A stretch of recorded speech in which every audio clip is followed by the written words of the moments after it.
colindătorii, cum venea odată leruile, să colindă în seara asta minunată leruile, dar li gura arsă și li s-ochi în lacrimi leruile. Prea degeaba sânge, prea degeaba patim leruile.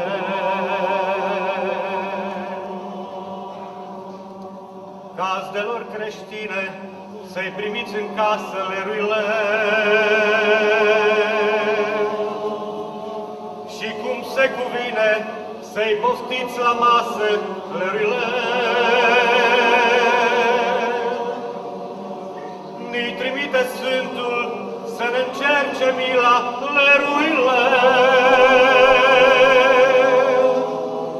Domnii mari de astăzi să-și deschidă mila leruile.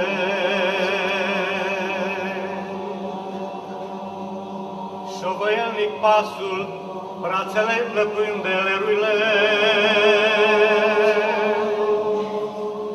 Tremurat-li glasul, nu știu să colinde leruile. Dacă stau la poartă și nu zic nimica leruile, domnilor de astăzi se va puce frica leruile.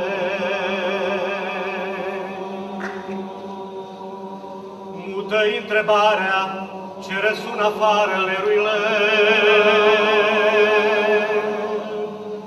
Au murit degeaba ce-ați făcut din țară leruile. Tot în fric și foame, tot cu mâini întinse leruile. Pe la porți străine ce ne stau întinse leruile.